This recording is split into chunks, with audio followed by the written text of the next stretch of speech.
Ẹ káàbọ̀ sí Erelu Royale Media níbi tí a ti ń sọ ìròyìn tó jẹ́ òtítọ́. Gẹ́gẹ́ bí ẹ ti mọ̀ pé a ò ní sọ ìròyìn tí kò kìí ṣe òtítọ́ lórí ìkànnì yìí. Àwọn ohun tó ń lọ ní orílẹ̀-èdè wa tí a lè fi kọ́gbọ́n àti oríṣiríṣi àṣírí ló wà nínú fídíò yìí. Ẹ bá mi like, comment, share, subscribe. Ẹ jẹ́ ká jọ wo fídíò yìí.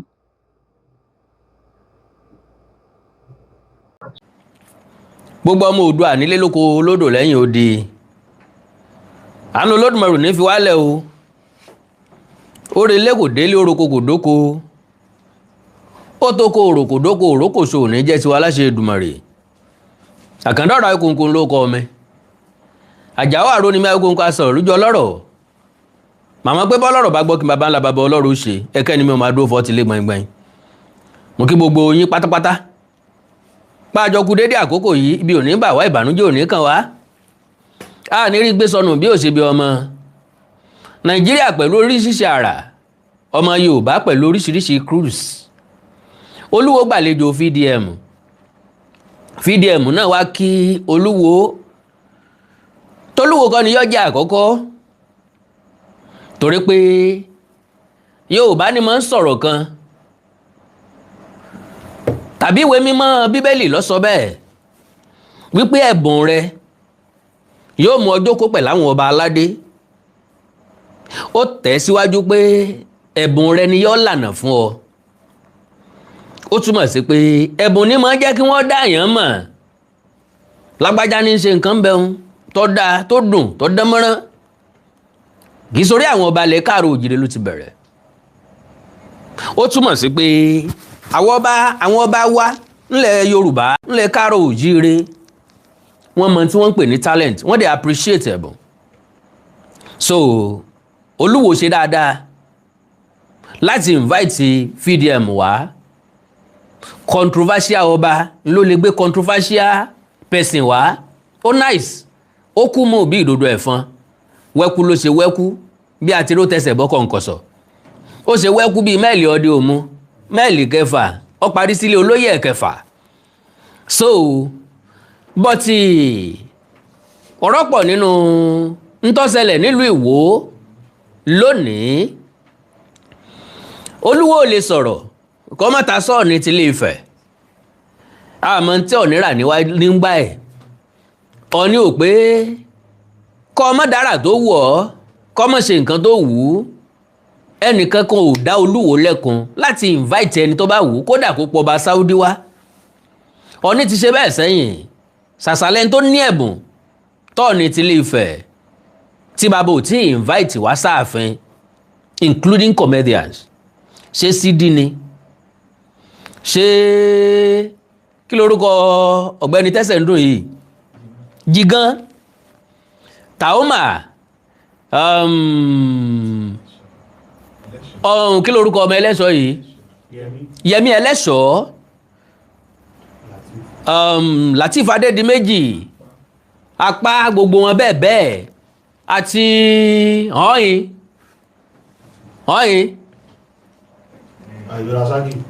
Irọ́ o, ọ̀hìn, you are doing well. Macaroni, Mr. Macaroni àti bẹ́ẹ̀ bẹ́ẹ̀ lọ. Ọ̀pọ̀lọpọ̀ wọn lọ ní ti invite wá tọ́ ní ti appreciate.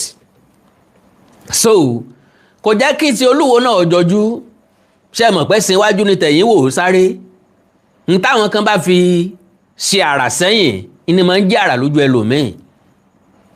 Eégún ibì kan gẹ̀lẹ́dẹ́ ibì kan. Alágbára lé ń bẹ alágbára oko wà. So àwọn èèyàn kan náà lèèyàn máa fi ṣàwòkọ́ṣe. Bó ti wù kó lúwọ̀ ọmọ rìn tó iwájú náà ni wọ́n mọ̀ báwọn tó síwájú ẹ̀. Ọgbọ́n òdigi láìsókùn. Kò sí bí ọmọ òye sọ pé òun ju bàbá òun lọ. Bólúwo tàkìtì tó forí gúnlẹ̀ iwájú ni ọmọ ká láàfin. Bólúwo sì tàkìtì tọ́fẹ̀gbẹ́ dálẹ̀ iwájú ni ọmọ kọ́ Ọ̀ọ̀ni bàbá rẹ̀ ni ọmọ jẹ́ lọ́jọ́kọ́jọ́. So having said that, àwọn nǹkan kan wà tó amaze mi. Àwọn nǹkan kan wà tó kọ mí lóminú. Àwọn nǹkan kan wà tó mú ìbéèrè wá. Àwọn nǹkan kan wà tó mú ìwúrí wá. Mo wá wò pé igi kan yìí ṣe gbó, èèyàn kan yìí sọjà.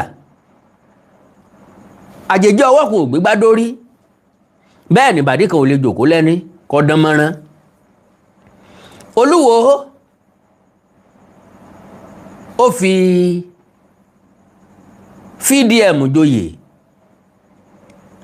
wọ́n ní wọ́n fẹ́ gbàlejò VDM ni àwọn èèyàn kan ní kò ní lọ́kàn tẹ́lẹ̀ ìgbà tó dé ńbẹ̀ lọ́sáré rò ń pàjáwìrì pé kóun fi VDM joyè irọ́ ni wọ́n yìí fi oyè lọ́ọ̀yàn ní pàjáwìrì kí wọ́n sì mọ gbágbádá oyè léèyàn lọ́rùn níbẹ̀ náà ń bẹ̀ torí singlet ni VDM wọ̀dé ọ̀dọ̀ Olúwo agbádá tí yọ wọ̀ wọ́n ti bá a rán lẹ̀ lọ́dọ̀ Olúwo ńbẹ̀ náà ni wọ́n ti gbé agbádá sí lọ́rùn ilé tó wá mú controversy jáde ńbẹ̀ òun náà ni wípé atáyéṣe ti bó ni VDM jẹ because òye tó yé gbogbo wa ni pé atáyéṣe Ìwó ńlọ́gbọ́dọ̀ jẹ́ kì í ṣe atáyéṣe of Yorùbá land wọ́n ti jẹ́ atáyéṣe Yorùbá land sẹ́yìn náà ó àbóyè kí ni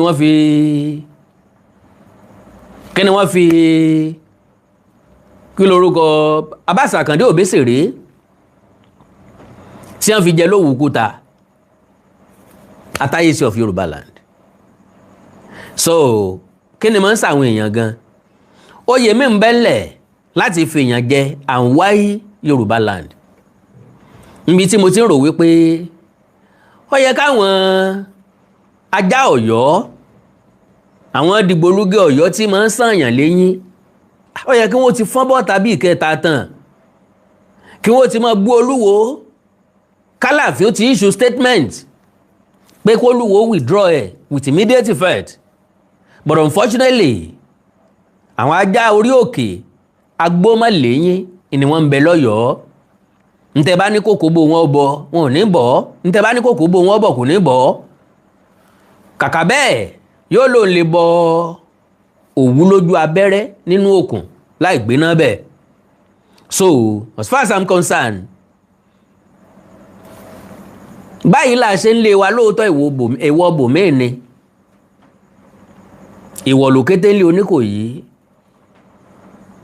nílùú bòmíì ìpanu ní fáwa o kì í tiẹ̀ ṣèpanu ẹran ọbẹ̀ ni bọ́wọ́ bá bòkété nísìnyí àìjàmọ̀lá ni o bọ́wọ́ bá bá láṣejù pípa ni ẹ pa kárò ń jẹ̀bà lọ́la bọ́wọ́ bá bá láṣejù pípa ni ẹ pa kárò ń jẹ̀bà lọ́la.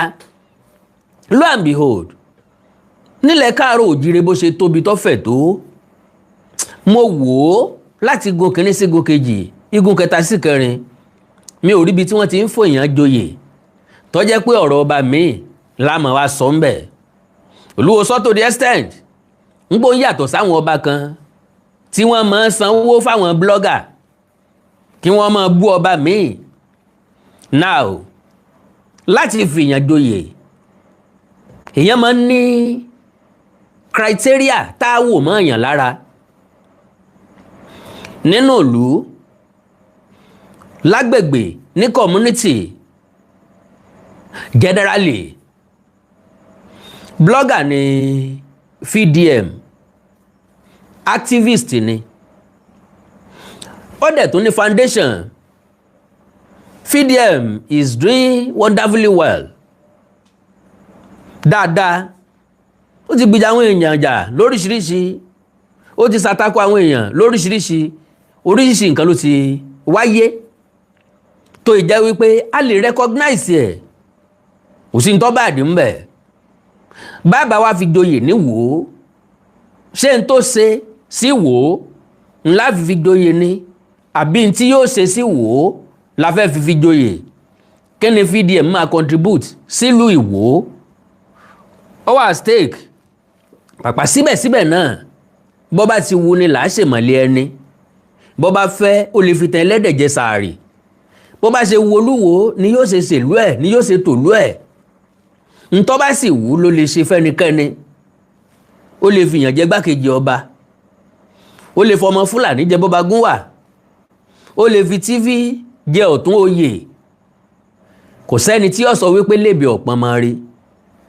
àwọn òpé kí Gàmbàrí ọmọ sùn rárá bí ọba ti kìran yẹ̀rú ọ̀kín kò mí rò pé yóò gba mí ń bì kankan bó bá kìràn yẹ̀ rọ̀ kí mo lè pé ó tó bàbá pé ó tó ń lù ọ́ sinmi o àìtó ń lù ọ́ jẹ gọ̀ǹgọ̀. So gbogbo ẹ̀yin ọmọ ìlú Ìwó ẹ kú oríire o, ẹ kú tàlejò tòní ìkọ́sí lọ́dàbí ẹni páàrẹ lọ́wọ́ abẹ̀ wọ́n wò ní wò ó èrò pọ̀ gan gidi ní èrò pọ̀. So àwọn èèyàn sì fi ìdùnnú wọn sí Verydarkman hàn ń pé àwọn fẹ́ràn rẹ̀ níwò inú àwọn sì dùn wípọ́ wá kí àwọn kódà wọ́n ń tira wọn wọ́n ń wọ́ra wọn wọ́n ń dára wọn láàmú oríṣiríṣi orí ló tá láàsán bá ròkun kò sẹ́ni tí ó fẹ́ kó rí tó náà ó dorí àpésìn kó dorí àpéwò. Àwọn èèyàn kan comment ó amaze mi oríṣiríṣi nǹkan wọ́n sọ ẹ̀já kọ́kọ́ lọ wo comment wọn díẹ̀ náà ká tó wá play ọ̀rọ̀ Olúwo ká tó gbọ́rọ̀ VDM.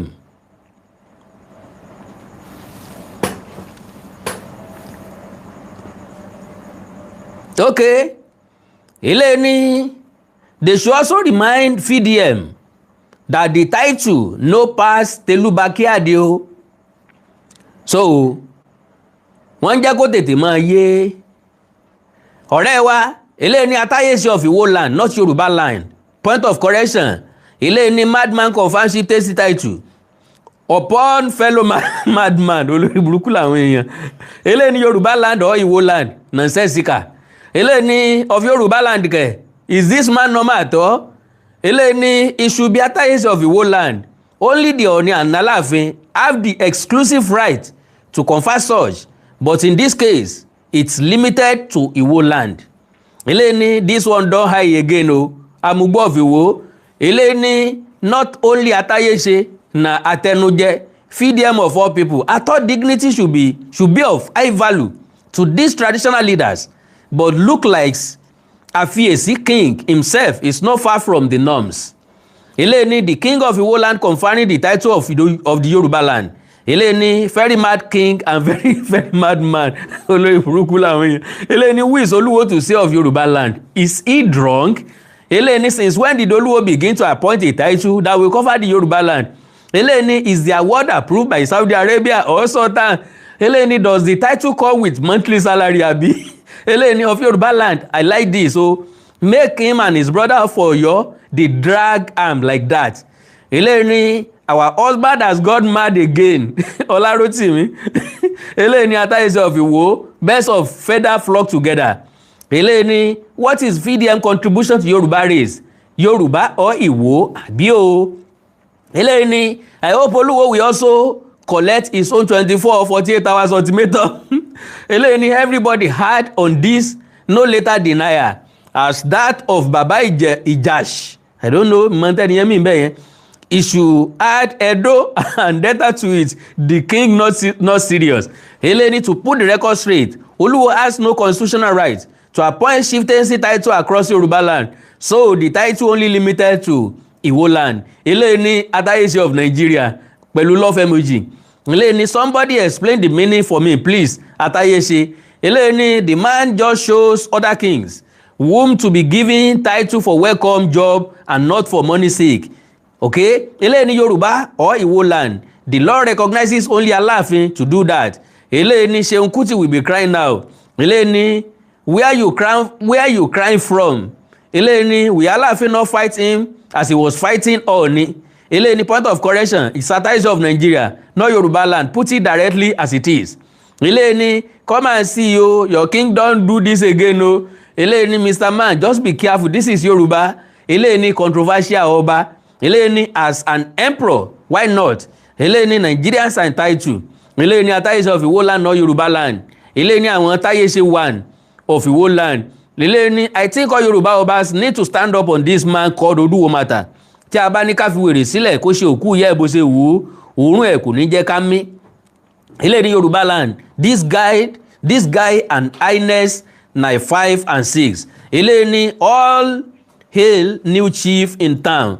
Ilé ní àbí Atáyèsí of Iwo. eléyìí ní Attaché of Nigerian or Yoruba land, eléyìí ní laws. Can you imagine? Eléyìí ní person wey be chief dey give another person chieftaincy title. Eléyìí ní make una drag am like ogbono soup. Title na water. Eléyìí ní for person wey dem say in cucumber dey online. Eléyìí ní madness raised to power 2. Eléyìí ní too clouty. Eléyìí ní nonsense. Olúwo conferring Yoruba title on a singlet wearing mumu ìkọjáyè madness unlimited. Eléyìí ní why this fake news? Yoruba land kẹ̀ you dey smoke something with Olúwo ni. Eléyìí ní Mugun dey scam Mugun. Eléyìí ní Olúwo how many times did I call you? Ìwọ náà àbí okay o. Eléyìí ní Attaché of Iwo ó ti tún mọ igbó ẹ̀ yó. Eléyìí ní who dash Oluwa and Imperial Majesty? Eléyìí ní he don smoke weed. Eléyìí ní no wonder he is busy defending those involved in Presidential Foreign Investment Council. Eléyìí ní only Aláàfin of Ọ̀yọ́ can do such. Eléyìí ní VDM is finished. He has been caged. Eléyìí ní Attaché of Iwo town as the man's jurisdiction is limited to Iwo town. Eléyìí ní I don't think Kábíyèsí Olúwo have the audacity to confer title of Yoruba land on anybody. If it's true, it's a step taken too far. What will the direct sons of Okanbi like Owa Orangun Aga of Ila, Onipopo and other give? Eléyìí ní no be that boxer king be that. Eléyìí ní Mugun is control Mugun, only commandable in Iwo land. Please be aware. Eléyìí ní but both are content creators. Eléyìí ní ìkọjáyè bẹ̀rẹ̀. Eléyìí ní that Olúwo na Olodo. Eléyìí ní Yoruba land or Iwo land and its environment. Eléyìí ní excess drugs at work. Eléyìí ní Olúwo you are on your own. You have no authority to confer any titles on anyone in Yoruba land as a whole except in your domain. Eléyìí ní hope VDM will be wearing clothes now not singlet again. Eléyìí ní commendable. Eléyìí ní honor is given to whom honor is due. VDM deserves it. Correct. Acting beyond historical scope. Attaché of Iwo land, not Yoruba land. Eléyìí ní out of boundary. Eléyìí ní Attaché of Iwo land, it meant. Eléyìí ní nice one, Olu of Iwo land. It is good thing for you to visit Obas in Yoruba land, but not this Oba Abdulrasheed, who don't have respect for the ancestors of Yoruba land. The honor would have been more honorable if it's Oni of Ife. The overall Obas of Yoruba land, VDM more grace and more honorable. Eléyìí ní indeed it's truly the era of Olodo oppressing. Eléyìí ní irú ìròǹborùn they both smoke weed àti bẹ́ẹ̀ bẹ́ẹ̀ lọ. Mélòó lákà nínú kọ́mẹ̀ntì àwọn èèyàn. All the same, to the best of my understanding, VDM really deserve recognition from anybody. Anybody lè appreciate VDM. Bí a káàbọ̀ ọ̀gbẹ́ni okú iṣẹ́ àríṣẹ́ rẹ o torí kú iṣẹ́ ni mo ń mórí iṣẹ́ yá ṣùgbọ́n láti fi oyè dá lọ́lá, well, we don't know of what importance. No. Kí ni impact ẹ̀ ní Yoruba land? And again, why controversy on everything? Táyé Olúwo fìfìyàn jẹ oyè nǹkan kan of Yoruba land. Wọ́n sáfẹ́ controversy. Anybody ò bá ti mọ́ sọ̀rọ̀ ká ní Attaché of Iwo ńlọ jẹ. Tán bá fìyàn joyè ńbàdàn, kíní kan of Ìbàdàn land náà máa fìyàn jẹ. Olúbàdàn kankan ò fàjàgbọ̀n rí. Ẹ̀gbá ò ní fi àbí Aláké ò ní fìyàn joyè kó sọ pé of Ẹ̀gbájẹ̀bú land àbí Yorùbá land. The same thing níjẹ̀bú. Alright, pápápá ẹjá gbọ́rọ̀ lẹ́nu VDM ká sì gbọ́rọ̀ lẹ́nu Olúwo. Oníkan làjí ó ṣe. Okay.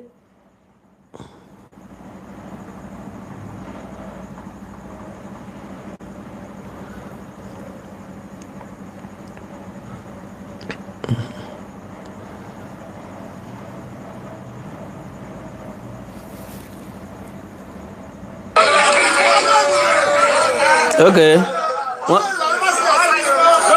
Wọ́n bá máa sọ jáde ni.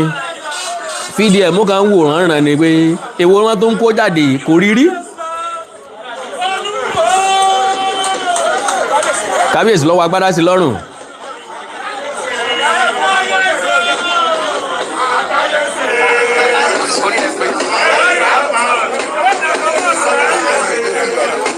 irú òfin tí ń bẹ lọ́rùn mi wọ́n rán fún o.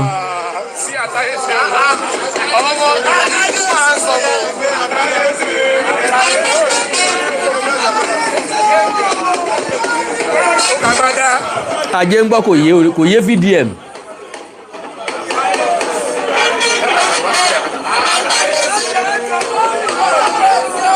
àtàyè ṣe tí ó tún wọ singlet lọ́la.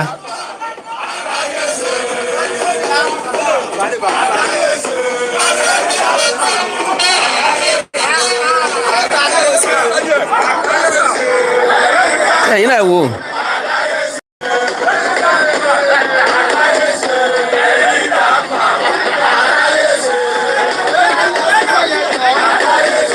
Verydarkman.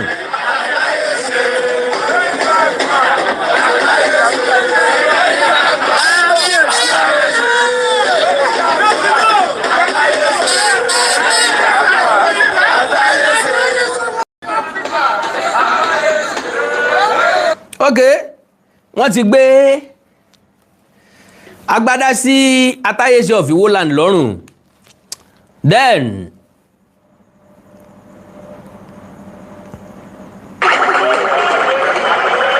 ìgbà tó ń bọ̀ lílẹ̀ ẹjá gbọ́rọ̀ lẹ́nu Olúwo. The king of Iwo is a king to be reckoned with, regardless of.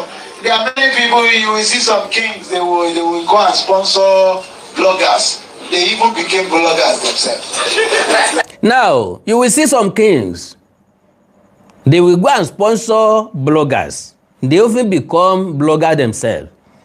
Ẹjá béèrè lọ́wọ́ Olúwo pé ta ni blogger láàrin òun àtàwọn ọba tó kù. Kò sí ọba tó sẹ́ẹ̀tì kámẹ́rà síwájú ààrẹ tí ń sọ̀rọ̀ bí Olúwo. Ọ̀ni ò tí ì ṣe rí. Àtàláàfin àná àti tòní ìkankannu ò tí ì ṣe rí. Aláké ò ṣe rí. Awùjalẹ̀ Ìjẹ̀bú ò ṣe rí. Ọ̀wáràngún ò ṣe rí. Àtáọ̀jà ò ṣe rí. Tìmì Ẹdẹ ò ṣe rí. Ọwá Òbòkun ò ṣe rí. Kò sọ́ba náà lẹ káàárọ̀ òjìrì tí ń sẹ̀tì kámẹ́rà síwájú ààrẹ tó ló ń bá àwọn èèyàn sọ̀rọ̀. Olúwo nìkan ló ṣe é tí sì ń ṣe lọ́wọ́ every blessed day ní sọ̀rọ̀ lórí social media. Ó dàbí ẹni pọ́rọ̀ díẹ̀ lẹ́nu ọjọ́ mẹ́ta yìí ìpè ọjọ́ mọ́ olè òye tọ́ra àwọn èèyàn jẹ́ kí kábíyèsí orí mú mi èébú ọ̀rọ̀ ẹ̀gàn ọ̀rọ̀ àlùfànṣá sódìdí aládé.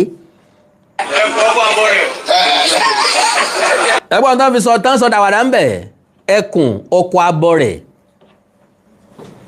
wíìs abọ́ rẹ̀ Ọ̀ni làwọn Ọ̀yọ́ àtolúwo ń pè ní Abọ̀rẹ̀.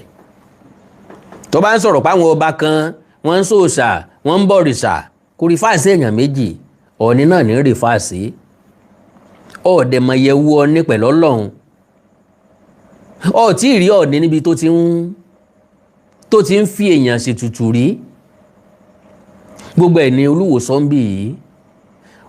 Ó invite Verydarkman sí palace. To the best of my understanding àwọn iṣẹ́ rere tí Verydarkman ti ṣe akitiyan láàrin ìlú ló yẹ kó jẹ́ topic of discussion as far as I'm concerned. mo rí iṣẹ́ ọwọ́ ẹ o níbi báyìí àwọn tó ṣe báyìí lágbára ọlọ́ọ̀lọ́ àti ẹ̀ lẹ́yìn o nǹkan àwọn nǹkan táwọn náà bá ní lọ́wọ́ láti ṣàtìlẹ́yìn fún tàbí ń tọ́ bá ní láti ṣe fáwọn ọ̀dọ́ wò. Because Verydarkman encouragement ló yẹ kó jẹ́ fáwọn ọ̀dọ́ tí ń bọ̀ lẹ́yìn láti emulate ẹ̀ kì í ṣe bí tá a tún ti máa dápàdé ọba míì lẹ̀. Gbogbo ohun tó ń sọ ẹ̀ òye Verydarkman kò sí nǹkan tó kàn án. Not in my palace. Ó ti kọ́kọ́ rẹ́rìn o, not in my palace. Me, I'm not like them. Don't abuse any king in my palace. Me, I'm not like them. Don't abuse any king in my palace.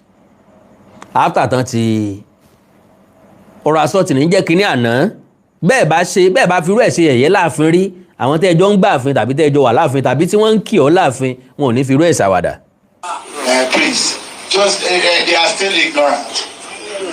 They are still ignorant. We will not go down to that ignorance level. We are smart. We will see some bloggers who bring king, who bring blogger into their palace to be abusing another king in front of them.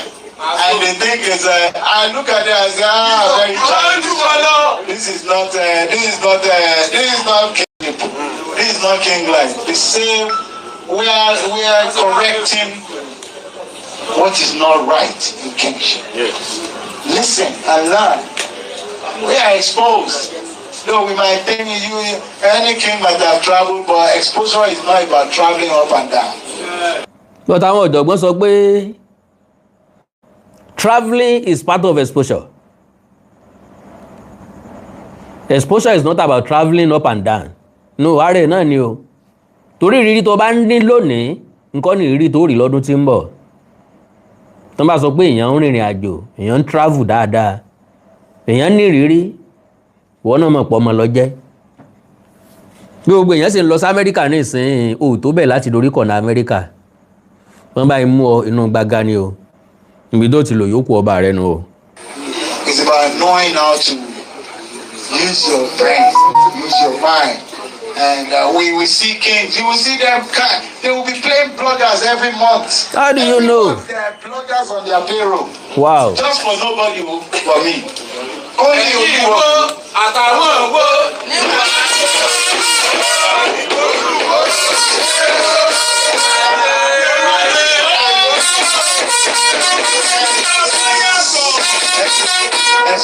Because of that, they think they are doing harm to me. They don't know that people are getting the way you are talking about him bad is the way people are knowing me more.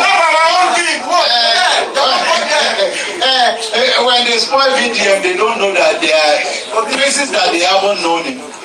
This king is paying for my publicity free of charge.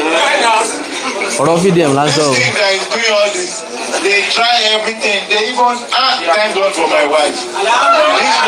This one they didn't get to him. My other wife, they are the one that they brought him. They set me up with that one. They say it should. Now, àwọn páàtì tí mo sábà bí mi nínú leléyìí, ó ní wípé ìyàwó òun ti tẹ́lẹ̀, ìyún Channel Chin, wọ́n set wọn up pẹ̀lú ẹ̀ ni. Obìnrin ló ń sùn sínú yàrá. Sáà, kábíyèsí, ẹ wọlé rè bá obìnrin tẹ́ ẹ mà lóòjọ́. Ẹ gàlé lórí, ẹ ní nǹkan pọ̀ pẹ̀lú ẹ̀. Oyún that same day, oyún ọjọ́ kan péré náà dẹ̀ dọ́mọ. Ẹ dẹ̀ sọ́dọ̀ lórí láàfin. Ṣé bí Yorùbá lẹ́yìn náà kábíyèsí Olúwo ń bẹ gbọ́ngbà tí wọ́n níyàwó tá a bá fẹ́ lójú ujó ìran ni ó wò lọ. Okay? Ṣé ọba kan ló wá sọ wípé Olúwo ọmọ ti sùn nú yàrá ó yá lọ bá àbọ́ba kan ló dì í nítan mú fún ọ tó fi jẹ́ pé wọ́n sẹ́ẹ̀tì ẹ̀ ni because we don't understand kò yé wa. Kill me, they poison me, they assassination. Can you imagine? Can you imagine? Ta ló rán aya ni agbanipa sí ọ tó sì sọ jáde bọba lẹ́rìí tó dájú ọ̀dà o ọba ìrànyàn kí wọ́n wá gbẹ̀mí mi o sọ jáde náà ó já mọ̀ jẹ́ kí gbogbo wa rí àbí èèwọ̀ ni wọ́n gbọ́dọ̀ sọ ni ta ló fún ọmọ jèlé jẹ. I swear to Olu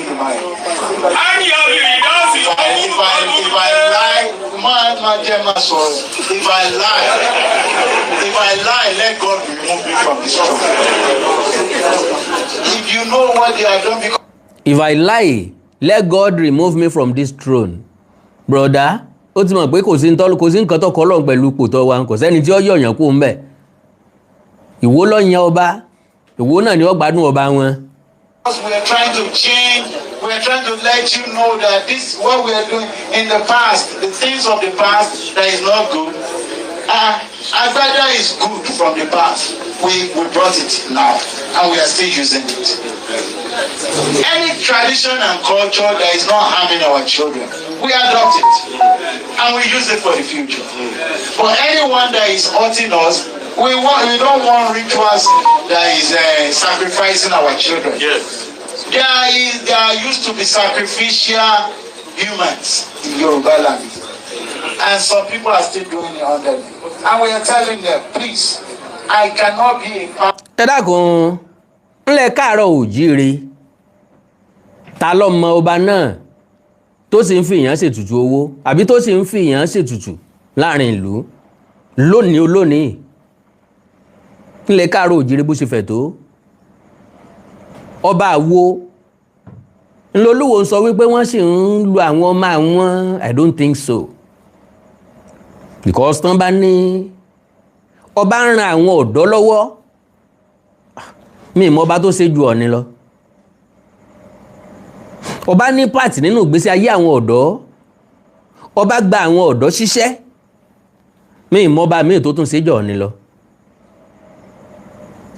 so. Of a kingship that will be killing.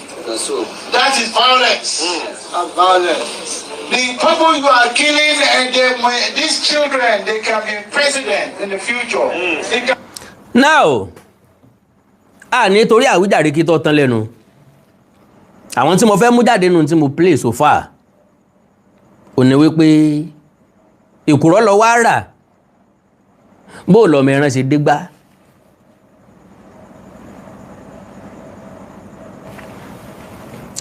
ọ̀tọ̀ ní tá a bá wá sóde ọ̀tọ̀ ní tá a bá lọ lé Verydarkman là ń gbà lálejò ó ṣe tún di ọ̀rọ̀ lórí ìran káàárọ̀ oòjíire wọ́n ń sòòsà wọn ò sòòsà kò sẹ́ni tó drag ẹnì kankan kó wá sòòsà kò sọ́ba tí ń sòòsà ní gbàgede ṣùgbọ́n wọ́n ti láwọn ọdún ìṣẹ̀ṣe tí wọ́n ń ṣe nílé Ifẹ̀ ready made wọ́n lélẹ̀ ìtàn ṣe ń Ìbàdàn wọ́n lélẹ̀ ìtàn ṣe lọ́yọ̀ọ́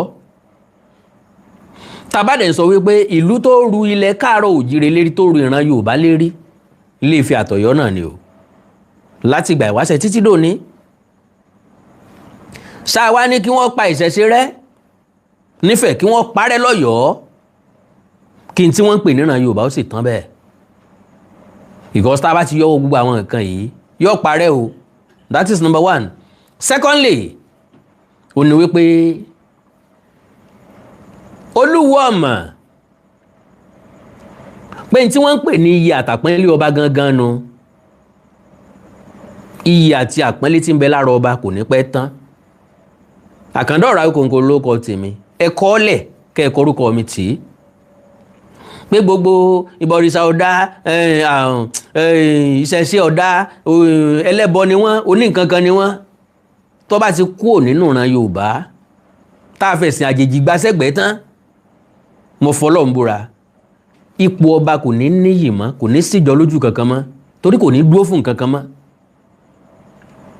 ntọ́ bá dé stage kan a ní nígbàgbọ́ nínú kájọba nínú ìlú mọ́ a nígbàgbọ́ nínú local government chairman torí n ta sọ ni wípé ayé ti da yí ọ̀làjú ẹjá dàbí àwọn ọba òkè òkun are you getting me ṣùgbọ́n Ọọ̀ni sì máa wà relevant ẹ̀kọ́ lẹ̀kẹ́ korúkọ mi sí Ọọ̀ni will still be relevant as the spiritual leader of the entire Yoruba race. Ọọ̀ni sì máa wà ńbẹ̀ títí forever a sì ní ọ̀wọ̀ àtàpọ́nlé yẹn fọ́ Ọọ̀ni ṣùgbọ́n àní ní fọ́ba kankan mọ́ ẹ̀kọ́ lẹ̀kẹ́ korúkọ mi sí òye yé mi pé Ilé Ifẹ̀ ò lè stop ọdún ọlọ́jọ́ wọn lè stop ọdún ajé wọn lè stop ọdún Ògún wọn lè stop ọdún Ọbàtálá wọn lè stop ọdún Ọ̀fà eléyìí ò ti tó wa ẹ jẹ́ kí wọ́n pa gbogbo ohun tí ń jẹ́sẹ̀ sí rẹ́ níwò kọ́ mọ́ hù mọ́ ẹ jẹ́ kí wọ́n lé àwọn kírísítẹ́nì kúrò níwò kó kù mùsùlùmù nìkan káwá wò gbẹ̀yìn sí wọn Ọlọ́run Elédùmarè kò ní fi sára wa dè wá kò ní ní wá lára àní sí kó gbà àní sí ìyànyàn sípò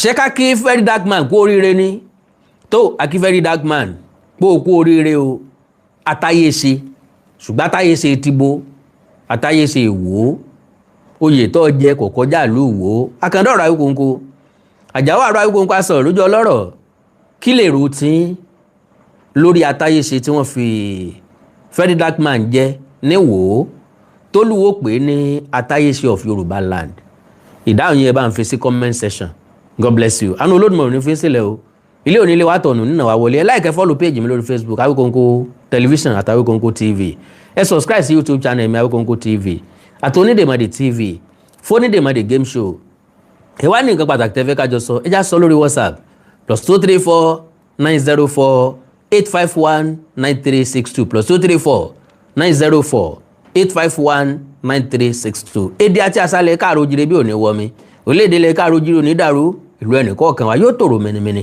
àjùwàṣe o ó dàárọ̀ oorun ayọ̀ lásùn o àní tójú òun lójú kú I love you all bye bye.